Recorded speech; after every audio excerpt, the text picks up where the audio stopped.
अस्सलाम वालेकुम everyone, I hope you are having a great day. आज की इस वीडियो में हम डेली यूज़ इंग्लिश सेंटेंसेस को स्टार्ट करने जा रहे हैं और कवर करने वाले हैं। पहला जो सेंटेंस हमारे साथ है दैट इज़ मैं इससे मुत्तफिक नहीं हूँ।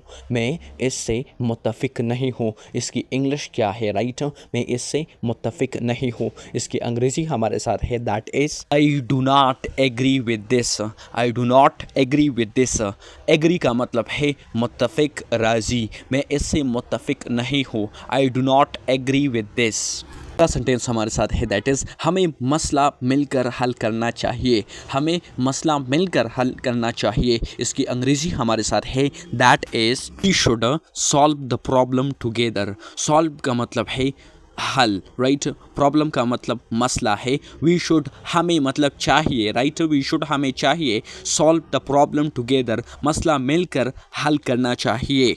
अगला सेंटेंस हमारे साथ है दैट इज़ ये फैसला आसान नहीं था। ये फैसला आसान नहीं था। ये फैसला आसान नहीं था की अंग्रेज़ी हमारे साथ है that is it mean this decision was not easy. Easy का मतलब है आसान। डिसीजन को फैसला कहते हैं, राइट।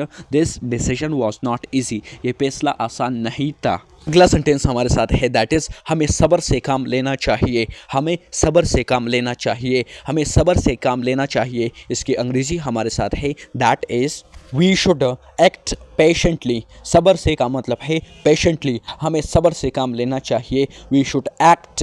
एक्ट का यहाँ पर इसका मतलब जो है वो काम लेना है, राइट। हमें सब्र से काम लेना चाहिए। इसकी अंग्रेज़ी हमारे साथ है that is we should act patiently. Patiently का मतलब है सब्र से। वी हैव दैट इज़ ये एक आर्जी हल है। ये एक आर्जी हल है। ये एक आर्जी हल की इंग्लिश हमारे साथ है that is this is a temporary solution. Solution का मतलब है हल, राइट।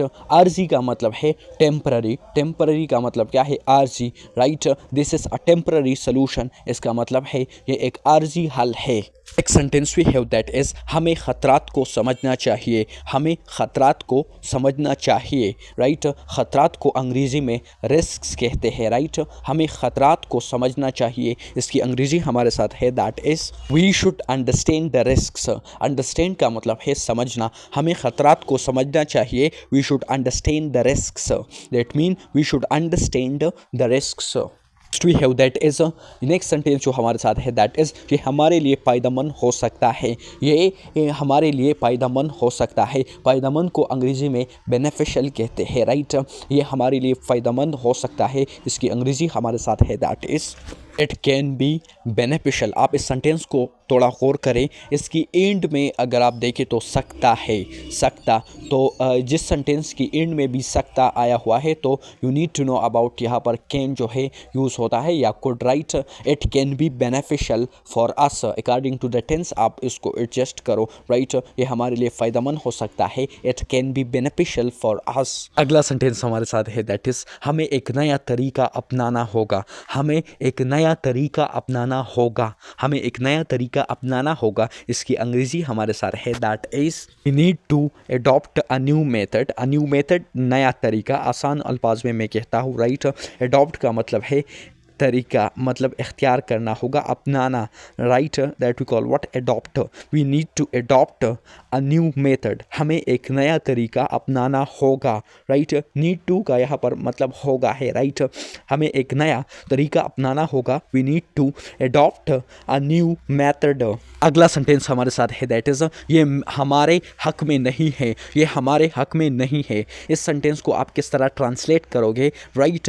ये हमारे हक में नहीं है। इसकी अंग्रेज़ी हमारे साथ है that is it is not in our favour. It is not in our favour. Favour का मतलब है हक साथ, राइट। ये हमारे हक में नहीं है। इसकी इंग्लिश हमारे साथ है that is it is not in our favour. अगला सेंटेंस हमारे साथ है दैट इज़ मैं अपनी गलती मानता हूँ। मैं अपनी गलती मानता हूँ। इसकी अंग्रेज़ी हमारे साथ है that is I admit my mistake. मैं अपनी गलती मानता हूँ। इसकी इंग्लिश हमारे साथ है that is I admit my mistake.